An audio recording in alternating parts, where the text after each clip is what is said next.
YG와 JYP의 책걸상.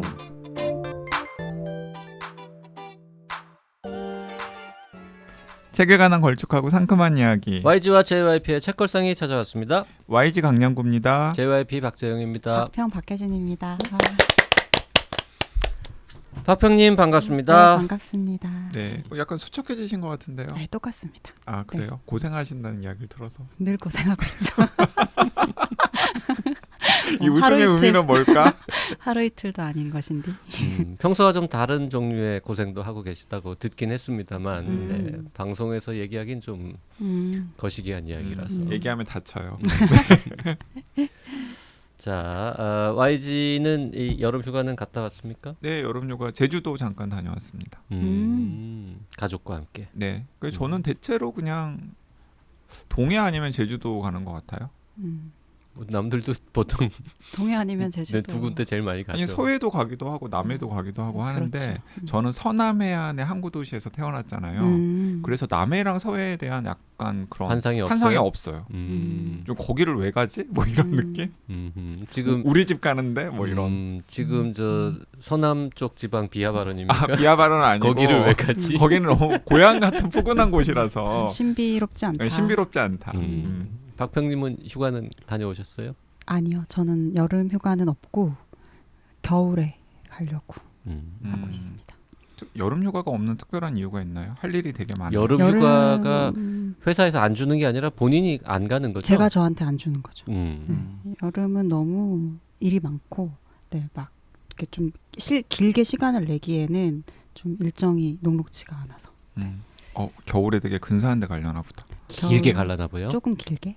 그래 봐야 뭐 일주일 남짓이지만 네. 일주일 남짓은 그렇게 긴 건 아닌데 지난번에 한 2주 갔다 왔잖아요. 언젠가. 그거 몇 년 전. 몇 년 전에. 저는 그 이번 여름 휴가 가가지고 약간 저희 이제 동거인이 새삼 컸음을 느꼈는데 동거인한테 맞았습니까? 아니요, 3박을 했는데 너무 아쉬워하는 거예요. 그래서 다음부터는 4박을 하자라고 이야기를 하는 많이 거예요. 컸다. 근데 이제 4박을 하게 되면은 그 4박에 따른 여러 가지 비용 같은 게 늘어나잖아요. 그래서 그 비용이 아깝습니까? 저는 속으로만 생각을 했죠. 아깝지는 않지만 속으로만 생각을 했는데 그걸 마치 간파한 듯이 호텔 컨디션을 조금 낮추고 4박을 하면 되지 않느냐라고 이야기를 하더라고요. 그래서 얘기하는 거나 다름없는 것 같은데. 세상 얘기하신 거 컸구나. 아니에요? 아니 얘기 안 했어요. 눈으로 얘기했겠지. 아니 얘기 안 했어요. 야이 하루 더 자면은 돈이 얼마나 더 드는데라고 눈으로 아니 얘기했겠지. 전혀 그렇게 얘기하지 않았어요. 그러니까 애가 딱 눈치를 보고 룸 컨디션을 낮추고 하루 더 지내. 그리고 애가 근데 룸 컨디션이라는 용어를 룸 컨디션의 썼어요. 용어를 썼어요. 네, 그래서 그러니까 왜냐하면 우리 가족이 별로 막 돌아다니질 않아요. 그래서 상대적으로 두 가지 종류가 있잖아요. 피서를 갔을 때 룸 컨디션을 좀 많이 보는 분들이 있고 그냥 잠만 자는 데인데 뭘 거기다 돈을 쓰냐 이런 분들이 있는데 이제 우리 가족은 좀 전자거든요. 그리고 동거인도 좋아하고 근데 딱 그렇게 이야기하더라고. 약간 하루 정도는 좀 안 좋은 데서 자도 되니까 4박을 하자. 룸 컨디션을 나흘 다 낮추는 게 아니고 하루 정도. 추가되는 하루는 낮추자고. 천재인데. 그래도 되게 비즈니스 잘할 것 같은데. 그래도 되게 진짜 그런 식이면 다음에는 4박을 갈 수도 있겠다라는 생각을 잠시 했죠. 그 다음번에 그 첫날 정말 거지 같은 데 데려가서 하루 재우면서 룸 컨디션을 많이 낮췄다. 첫날 거지 같은 데서 재우는 게 나을까요? 첫날이 좋지. 막판에 그러면 그렇죠. 이상하잖아. 그 다음 날도 좋은 데로 간다는 기대감이 있어야지. 그리고 수 있으니까. 자기가 얼마나 좋은 데서 지금 지내고 좀 더 있는지를 드라마틱해지니까 알 수 있는 거죠. 네. 그 집 아이는 여인숙 이런 데 한 번도 안 잡았을 거 아닙니까? 되게 싫어합니다. 가보긴 했대요? 아니 가보지 않았는데 여인숙이란 단어도 모를 것 같은데. 지나가다가 이제 모텔을 보면 되게 약간 혐오스러운 눈빛을 보냅니다. 왜 그런지 모르겠어요. 뭐 모텔에 대해서 안 좋은 얘기를 평소에 많이 합니까? 아니 그러니까 자기는 모텔을 호텔이라고 말하는 것에 대해서 되게 화가 난대요.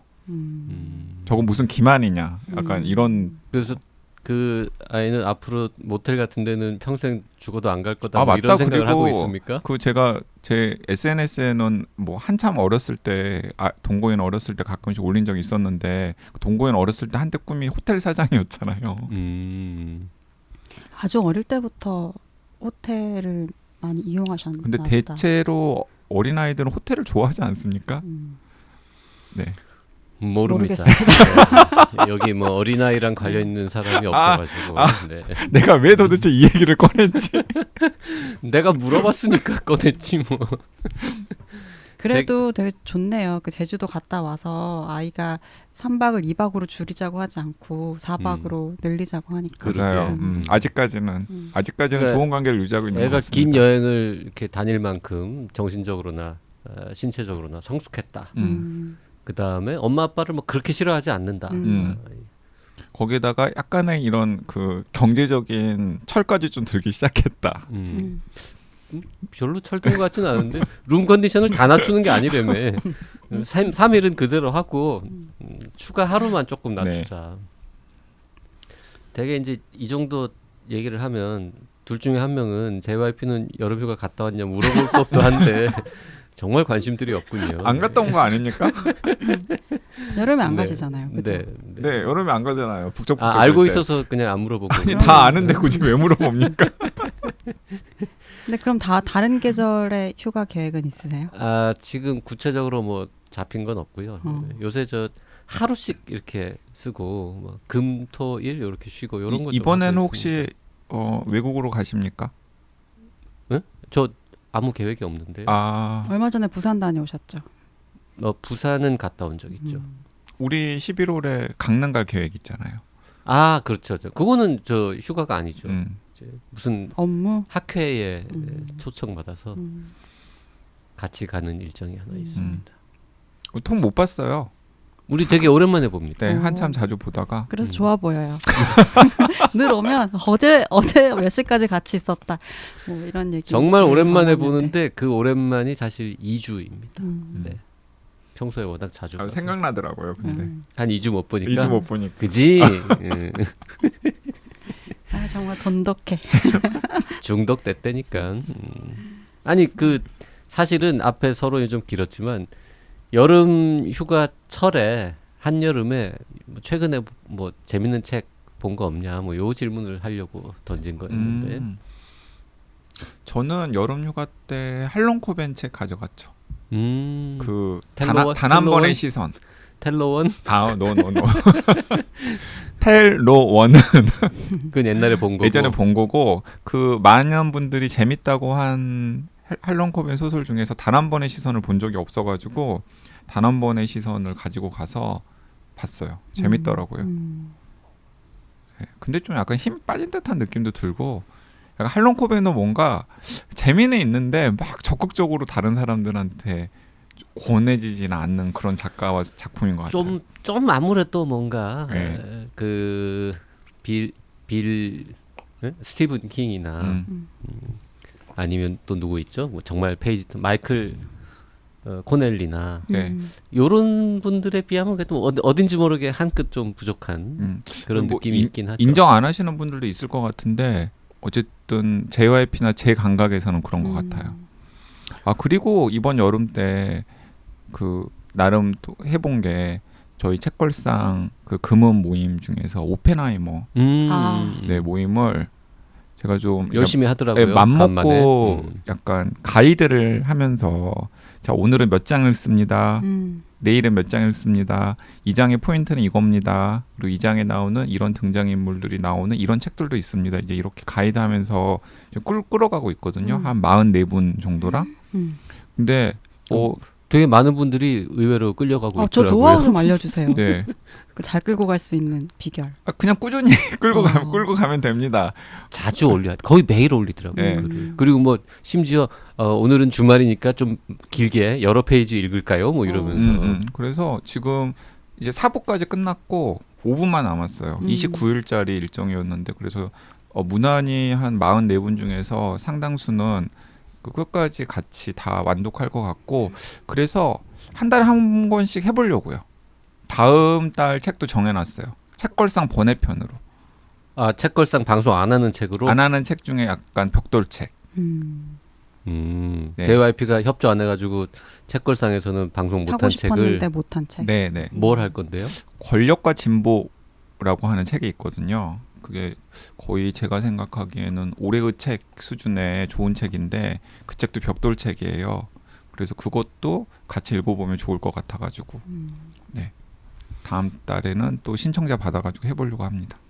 그것도 금음에서. 금음에서 뭐 아니 진짜 제가 돈 한 푼 안 받고 이렇게 계속 진짜 이거 재능 기부잖아요. 되게 이제 그 말만 안 했으면 사람들이 참 훌륭한 일 한다라고. 그럼 진짜 기부한다는 느낌이 들었을 텐데.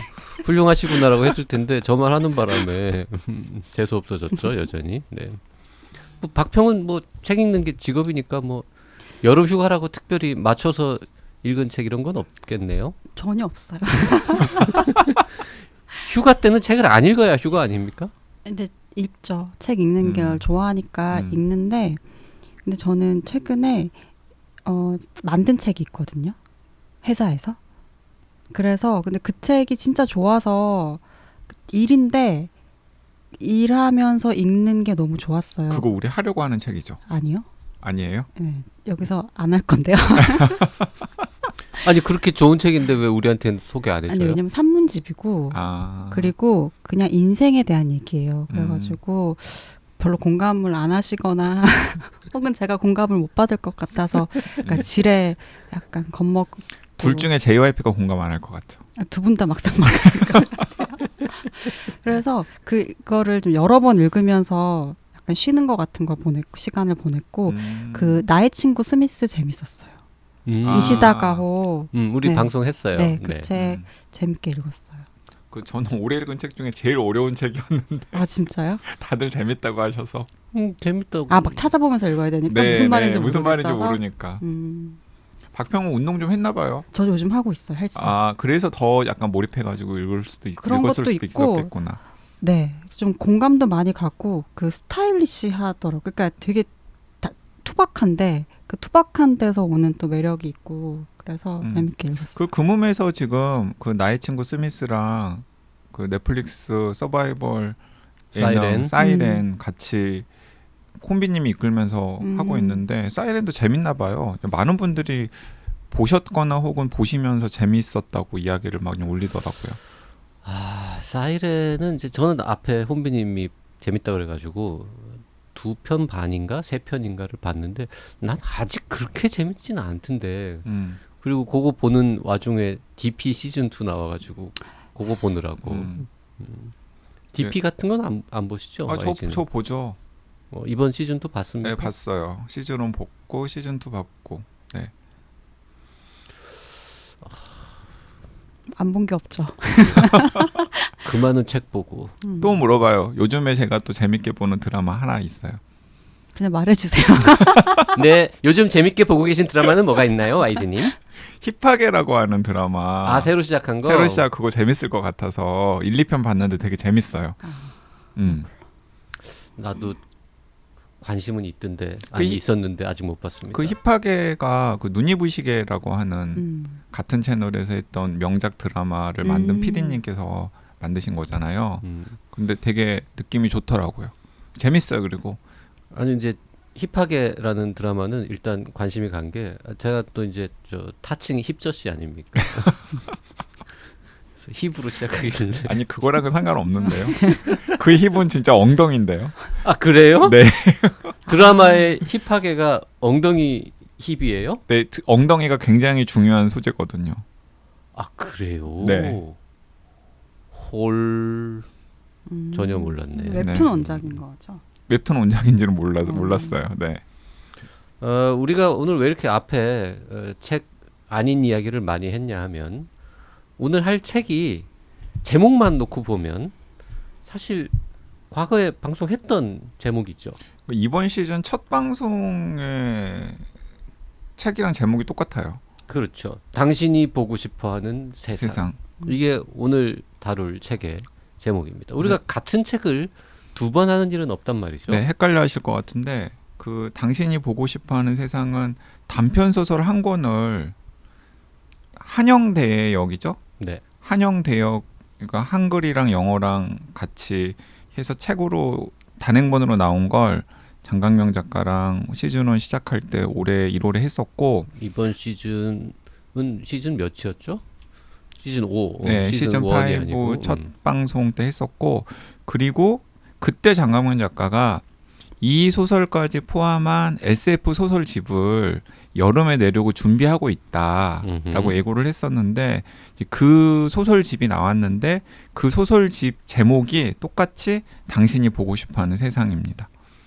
그래서 우리가 비록 이 소설집에 실려 있는 여러 편의 단편 중에서 한 편은 이미 방송을 했지만 나머지 하나, 둘, 셋, 넷, 다섯, 여섯 편의 작품들도 너무 재미있기 때문에 요거를 오늘 추가로 소개하고자 책을 갖고 왔습니다. 굳이 뭐 이런 해명 필요 없겠지만 오해하실 분들이 있을까 봐서 해명을 하자면 뭐 장강명 작가랑 책걸상의 특수관계여서라거나 혹은 금운과 책걸상의 특수관계여서 이 책을 하는 건 절대로 아닙니다. 그렇죠. 우리는 장강명 작가랑 뭐 여러 번 보고 가까운 사이라고 그분도 그렇게 생각할지는 모르겠습니다만 네. 우리는 그렇게 생각하고 있지만 그분은 그렇게 생각 안 할 수도 있어요. 아무튼 우린 재미없으면 안 합니다. 우리 지금도 요즘도 걱정하고 있잖아요. 그 재수사 방송 때 너무 면전에서 구박한 게 아닐까. 아니 심지어는 마상 입었으면 어떡하나. 마상 입은 것 같아요. 그 이후에 연락이 없죠 지금. 그리고 저 이 소설을 읽으면서 약간 찔렸어요. 뭐? 그 이 소설의 그 한 편은 마치 장강명 작가가 작중 화자인 것처럼 가정을 해가지고 쓴 소설의 한 편이 있잖아요. 사이보그의 글쓰기라고 하는 소설. 그거요. 네. 그 소설에 보면은 되게 열심히 노력을 해서 소설을 냈는데 그 소설에 대한 반응도 굉장히 뜨뜻미지근했고 묘한 반응. 네, 묘한 반응. 뭐 이런 이야기들이 있거든요. 그래서 이건 혹시 그 책걸상에서 우리한테 당한 다음에 그 화를 소설로 푸신 게 아닌가라는 생각이 들어서 조금 걱정이 되긴 하더라고요. 아니 그건 너무 과장된 자의심이 그럴 리는 네. 없습니다. 네. 그렇진 않을 거예요. 걱정도 팔자라고 하죠. 네. 근데 그 이후에 만난 적도 있지 않으세요? 그럴 때는 느낌이 오지 않으셨어요? 약간 거리감 두시더라고요. 재수사 녹음 이후에 만난 적이 있어요? 저는 만난 적이 있습니다. 다른 프로젝트로. 나는 만난 적이 없는 것 같은데. 정말인가요? 아닌가? 봤어요? 모르겠어요, 저도. 아니 당신이 봤는지 안 봤는지를 내가 어떻게 알아요? 뭐 아무것도 기억하지 못하기 때문에 뭐 잘 가물가물합니다. 아무튼 그래서 이제 하나, 둘, 셋, 넷, 다섯, 여섯, 7편이 실려 있는데 한 편은 제가 이미 읽은 거라는 걸 알고 이 책을 읽기 시작을 했는데 중간에 4번째 작품을 딱 보는데 첫 문장을 딱 읽었는데 이거 왠지 어디서 본 것 같은 느낌적인 느낌이 딱 드는 거예요. 그 정도의 기억력은 있군요, 아직. 4번째 작품이면 나무가 됩시다. 나무가 됩시다라는 작품을 또 보는데 첫 문장을 봐. 일명 그린 라이프 수술을 받은 지 2달이 지났다. 이 수술을 받으려고 캐나다에 다녀왔다. 요 정도 읽었는데 가만히 있어봐. 이 시작은 낯익은데 내가 이걸 이미 딴 데서 봤다고? 그럴 리가 없는데? 나는 문학 잡지도 안 보고 이게 어떻게 된 일이지 하고 그 다음 문장을 몇 개 읽었는데 분명히 본 거지. 그래가지고 어떻게 했겠습니까? 검색해봤지. 그랬더니 서울 리뷰 오브 북스 창간호에 실린 SBR이라고 우리가 방송했던 그 책에 실렸던 단편이었던 거죠. 창간호 맞죠? 모르겠어요. 창간호였을 거예요. 네네. 그 다음 건지는 모르겠는데. 서울 리뷰 오브 북스 창간호에 실렸던. 서울 리뷰 오브 북스는 아직 잘 나오고 있죠. 아직 나오고 있고 지금 대규모 혁신 같은 걸 준비하시나 봐요.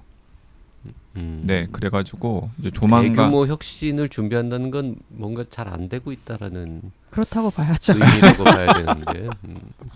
그래서 그 이 즈음에 서울 모처에서 모이셔가지고 그 혁신의 방향, 그 반성과 혁신의 방향을 모색하는 약간 작은 세미나나 토론회 같은 걸 여실 계획이라는 이야기를 제가 며칠 전에 그 편집장이신 홍성옥 선생님께 들었어요. 네.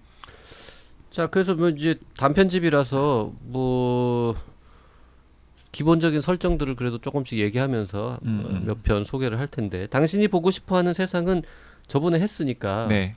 자, 요 얘기는 이제 건너갈 텐데, YG가 꼭 요 작품과 관련해서 하고 싶은 말이 있다고 방송 전부터 노래를 불렀는데 아니, 하시죠. 네. 아니 노래를 부른 건 아니고 딱 한 번 말했는데 아니 이런 게 바로 왜곡 과장 아닙니까? 정말 저 지금 소름 돋았어요. 저 딱 한 번 말했잖아요. 뭔가 하여튼 장 작가한테 또 불만이 있다. 뭐 이런 취지였던 아니 걸로. 불만까지는 거의 뭐 아니고 갈등 증폭기 진짜 뭐 하나 집어넣으면 최대치로. 갈등 증폭기 맞다. 아니 갈등 증폭기를 소재로 우리 SF를 하나. 그 당신이 보고 싶어하는 세상은 그 몸에서 그 읽고 이렇게 수다 떠는 모임도 있었잖아요. 근데 그 모임에서도 그랬고 책걸상에서도 아마 그랬던 것 같은데 에이전트라는 게 이제 원래 그 장치 이름이었어요. 네. 근데 에이전트는 사실은 너무나 포괄적이어가지고 조금 와닿지가 않는다. 그래서 이름을 좀 바꿔봐라라는 이야기를 하면서 그때 JYP도 강력하게 거들었죠. 음. 에이전트는 일반 명사 아니냐. 뭐 딴 거 신기한 거 써라. 네. 그래서 이제 제가 제안을 한 건 옵티. 옵티. 왜 옵티냐? 그러니까 옵티마이즈가 이렇게 막 조절하는 거잖아요. 자기한테 맞춰가지고 그래서 옵티마이즈의 옵티 앞에를 따서 그냥 옵티라고 하면 약간 귀엽기도 하면서도 괜찮지 않을까라고 했더니 그것도 좋은 의견이네요라고 시큰둥하게 봤더니 그 이번 작품에 옵티라고 썼어요. 그 제목을? 옵터. 옵티와 옵터는 다른 거죠. 아니 옵터라고 쓰셨더라고. 옵터. 옵티 상당히 영향을 받으셨네요. 상당히 영향을 받은 거 아닙니까? 아니 그렇긴 하지만 옵티라고 그대로 한 게 아니잖아요. 옵티가 아니라 옵터라고 했더라고요. 네, 옵에 대한 지금 소유권을 주장하시는 저작권을 옵티읕까지의 지금 옵티읕까지. 그 YG 아이디어다. 네, 옵티읕까지 제 아이디어다. 네. 이거 딱 보셨을 때 되게 기분 좋으셨겠어요. 기분 좋았죠. 그리고 찾아봤어요. 혹시 그 옵티에 대한 아이디어는 강량구 기자가 줘서 고맙다 뭐 이런 얘기. 고맙다라는 거나 아니면은 따왔다라든지 뭐 그냥 입시였던데요. 그래서 이제 재수사 방송에 대한 일종의 뒤끝. 일종의 뒤끝이 아니었나라고 혼자서 그냥 계속 생각했죠. 그 작가의 말이 아예 없는 책도 있습니다만 이 책은 그래도 작가의 말이 한 대여섯 페이지에 걸쳐서 있는데도 꽤 길게 쓰여 있는데 네. 그럼에도 불구하고 여기에 강양구 이름이 안 나왔다. 네. 근데 사실 저는 뭐 이렇게 굳이 제 이름을 안 쓰는 게 전 좋다고 생각하거든요. 왜냐하면 안 팔리니까요. 네, 제 이름만 들어가도 그 거부감 때문에 알레르기 반응을 일으키시는 분들이 있기 때문에 뭐 안 쓰시는 건 상관없지만 나중에 사석이라도 만나시면 그거 강 기자 옵티 조금 생각했다 정도의 덕담을 던져주면 참 기분이 좋겠다. 그러니까 우리가 좀 장 구차하네요. 작가한테 따로 조용히 연락 한번 줍시다. 맞아요. YG한테 문자 하나 더 퍽 보내줘. 섭섭해하더라. 근데 되게 좋은 아이디어였던 것 같아요. 어쨌든 옵터 괜찮은 것 같아요. 옵터. 에이전트보다는 그 옵터 훨씬 나은 것 같죠. 옵터. 옵티보다도 옵터가 더 좋은 것 같아요. 저는 옵티가 여전히 좀 좋은데 귀엽지 않아요, 옵티? 근데 이게 실제로 있을 법한 어떤 느낌을 맞아요. 줘요. 네. 에이전트는 좀 너무 약간 거창했잖아요. 근데 옵터는 진짜 뭔가 이게 쓰고서 막 세상에 자기가 원하는 대로 이 조정되는 그런 장치인 것 같은 근데 느낌을 줘서. 옵터는 왠지 일반 명사 같은 느낌이고 옵티는 상품명 같은 느낌이긴 합니다. 자, 에이전트가 됐든 옵티가 됐든 옵터가 됐든 요게 이제 이걸 쓴다고 표현해야겠죠. 장착하면 내가 보고 싶어하는 대로 세상이 좀 음. 다르게 보이는 뭐 그런 장치 음. 이게 일종의 설정이고 이제 요즘 이제 우리한테 익숙한 기술을 염두에 두면 증강현 현실 기술, AR 같은 네. 기술이 아주 더 발전한 음. 형태 뭐 이런 거가 되겠습니다. 요 내용은 뭐 저번에 했으니까 넘어가고 두 번째 작품 전 개인적으로 뭐 문학성 혹은 뭐 문학사적 의의 이런 것까지는 잘 모르겠고 그냥 재미로만 놓고 따지면 당신은 뜨거운 별에라는 요 두 번째 작품이 제일 재밌었어요. 진짜요? 응. 음. 일단 재미있었습니다. 음. 흥미진진. 음. 이거 영화 만들어도 되지 않을까? 음. 뭐 이런 생각을 하면서 영화로 충분히 만들어질 수 있죠. 이미지가 좀 재밌었던 것 같아요. 당신은 뜨거운 별에라는 이 작품 그리고 이 책의 참 특징 중에 하나가 7편의 장편의 분량이 차이가 많이 납니다. 어떤 건 음. 되게 짧고 아주 짧은 거, 꽤 긴 긴 거. 거. 이 사실 저 뒤에 저쪽 뒤쪽에 나오는 아스타틴이라고 하는 거는 사실 경장편으로 그냥 별도의 책으로 내도 될 것 같은 긴 분량이 그렇죠. 있더라고요. 네.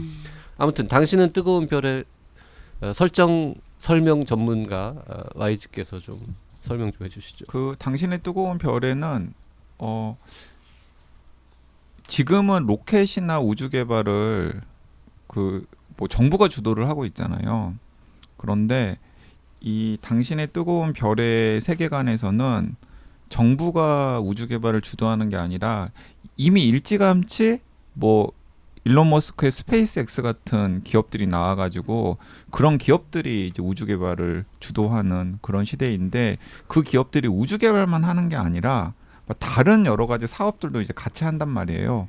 무슨 뭐 채굴 사업이라든지 아니면 음료 사업이라든지 이런 것들을 같이 하면서 이제 곁다리로 우주 개발 사업을 하는데 그래서 당연히 그 본 사업에 잘 되게 하기 위한 마케팅 수단으로서 이제 우주 개발 사업들을 이용을 하고 그래서 우주 과학자들도 어쩔 수 없이 그 기업의 서포트를 받거나 소속이 되어가지고 뭐 화성을 가거나 달을 가거나 뭐 이런 일들을 할 수밖에 없는데 이 당신은 뜨거운 별의 주인공은 그런 특정 기업의 후원을 받아가지고 금성을 가서 금성 탐사를 하는 과학자가 주인공으로 이제 나옵니다.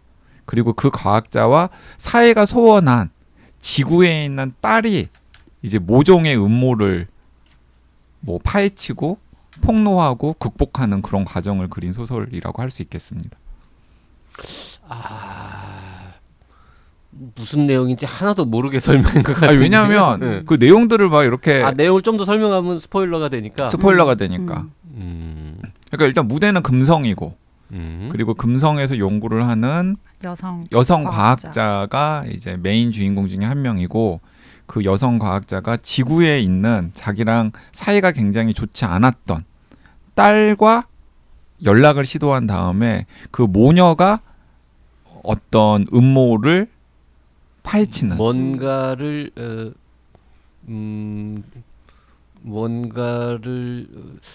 꾸미는 그 음모를 파헤치는 동시에 그들이 음모를 꾸미기도 하는 기업에서. 이런 이야기죠. 네.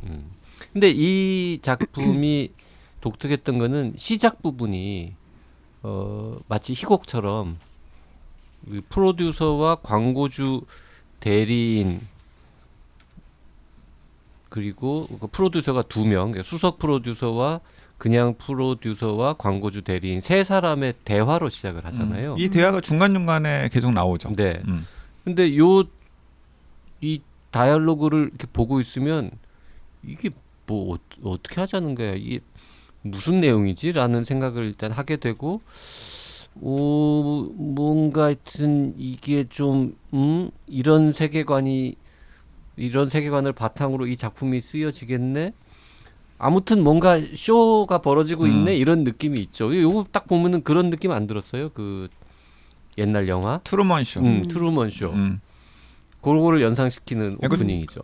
조금만 더 덧붙이자면은 그래서 기업이 주도해가지고 달이나 화성이나 금성을 보내고 있기 때문에 그 기업 입장에서는 뭔가 거기를 보냈을 때 뽑아먹을 게 있어야 되잖아요. 완전히 통제할 수 있어야 되는 네, 거죠. 그리고 여러 가지 궁리를 하다가 이제 뽑아먹을 수 있는 한 가지 방식 중에 하나가 리얼리티 쇼처럼 뭐 화성에 간, 달에 간 혹은 우주에 간 과학자들의 일상생활을 그 서바이벌 리얼리티 쇼 뭐 이런 식으로 가공을 해가지고 지구에 있는 시청자들에게 보여줘서 보여주고 그 다음에 중간 중간에 뭐 그 PPL 같은 것도 집어 넣어가지고 보기도 하고 그리고 때로는 뭐 그 서바이벌을 누가 살아남을 것인가 뭐 이런 식으로 해서 뭐 펀딩을 받아가지고 베팅을 받아가지고 막 이렇게 돈을 벌기도 하고 그런 일들을 이제 하는 것으로 나오죠. 그러니까 이게 연애 프로그램 얘기는 사실 안 나오긴 하는데 뭐 예를 들면 환승연애 나는 솔로 같은 거를 우주선을 배경으로 찍는 뭐 이런 분위기의 리얼리티 쇼 같은 것들도 존재하고 그래서 사실 이 부분 이 작품이 재밌었던 게 어디로 흘러갈지를 전혀 모르는 상태에서 처음에는 뭐 하자는 거지 이러고는 이제 쭉 가다가 이 엄마가 찍혀 있는 화면을 딸이 보면서 이건 뭐지? 이 엄마가 이럴 사람이 아닌데 뭐 이런 그 순간부터 아 뭐가 있나 보다 이렇게 이제 끌고 가는 너무 약간 좀 그 조악하지 않습니까? 그 부분은 아 그 부분 네. 그 조악하다고까지 할 아니 그 부분의 설정은 한번 이야기해도 될 것 같은데 어느 날 이제 엄마의 그 화면을 보고 있는데 아 엄마의 화면을 보는 게 아니라 엄마가 영상 편지 같은 걸 보내는 거죠. 이 엄마라는 사람이 나한테 우주에 나가가지고 감상에 젖어가지고 영상 편지 같은 걸 보낼 사람이 아닌데 하면서 그 영상을 보고 있는데 이상한 상징들이 눈에 들어온단 말이에요. 근데 그 상징들을 하나씩 조합을 해보니까 구해줘가 되는 거죠. 그래서 저거 나한테 보내는 SOS 신호인가? 몰래 보내는? 그러면서 이제 그 딸이 뭐 다시 답장도 보내고 엄마한테서 무슨가 메시지를 받고 이제 이러면서 서로 연락을 주고받아서 무엇인가를 꾸미게 되는 계기가 되는 거죠. 자,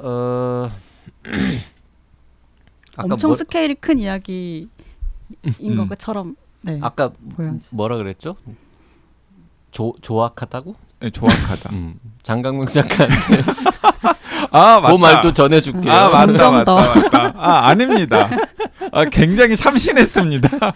약간 뭐 자기적이다라거나 약간 설득력이 부족하지 않았냐 뭐 이런 순화된 표현도 많을 텐데 아니 설득력 굉장히 조악했다라는 설득력 거친 굉장히 좋았고 자기적이지도 않았는데 그러니까 제가 보기에는 저건 뭐지 싶었다라는 거죠.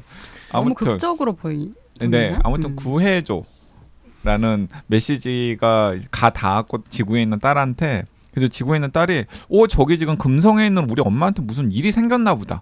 그러니까 그 의심하게 되는 게 구해줘라는 말로 유추하게 되는 거는 한참 좀 뒤의 일이고 이 딸이 처음 의심을 품은 게 엄마가 혀를 너무 굴려서 영어를 발음을 했는데 저게 좀 다르고 엄마의 태도도 어딘가 조금 내가 아는 엄마랑 다른 모습으로 영상에 나타났다.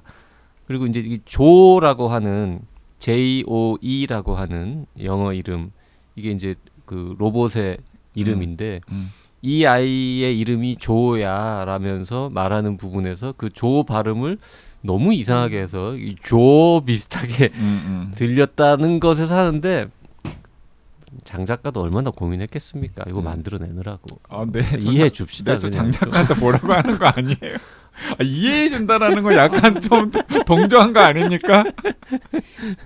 근데 저는 이 당신이 보고 싶어하는 세상에 있는 표제작도 사실 그렇게 보면은 사건들이 뭐 되게 극적일 수 있잖아요. 이렇게 그렇게까지 사람들이 자기가 원하는 세상에 살기 위해서 막 나갈까 막 이런 생각을 하게 되는데 약간 여기도 보면은 그런 에피소드들이 좀 많고 이야기들이 이렇게까지 만들어지나라는 생각도 들지만 근데 그게 STS, SF라는 하나의 장르적인 약간 재미일 수도 있겠다는 생각이 들더라고요. 우리 과학기술이라는 게 진짜 삶에 어떤 영향을 줄까를 약간 논증하는 글쓰기인 거잖아요. 그래서 좀 그냥 이런 걸 어떻게 상상을 하지? 그런 생각하면서 읽었고 전체적으로 장강명 작가의 이 SF 소설들을 보면은 꼭 SF에만 국한되는 건 아니지만 그러니까 반에서 1등하는 친구의 그 노트 같은 느낌인 거예요. 그러니까 시험 치려면 이게 있어야 돼. 이걸 봐야지 세상 물정을 좀 알게 되는 거지. 그러니까 이런 필요성을 항상 좀 느끼게 되는데 이번 소설집도 전체적으로 저는 좀 그랬던 것 같아요. 역시 평론가라는 생각이 들었던 게 뭐 그 방금의 그 논평도 훌륭했지만은 태도가 일단 위로 올려준 다음에 디테일을 이렇게 씹더라도 일단 전체적으로 누가 씹었다고 그러세요? 안 씹었잖아. 그냥 좋은 말만 했잖아요. 이게 뭐 평론가하고 어쩌고의 차이가 아니라 그냥 YG와 박평의 차이 같은데. 저 약간 후회하는 게 저는 그 금은방에다도 만들었지만 당신이 보고 싶어하는 세상이라는 책이 한국 SF 소설의 약간 격을 좀 높여준. 이제 와서 설정은 정확하지만 격을 높여줬다고. 격을 높여줘. 설정이 아니라 그건 디테일이잖아요.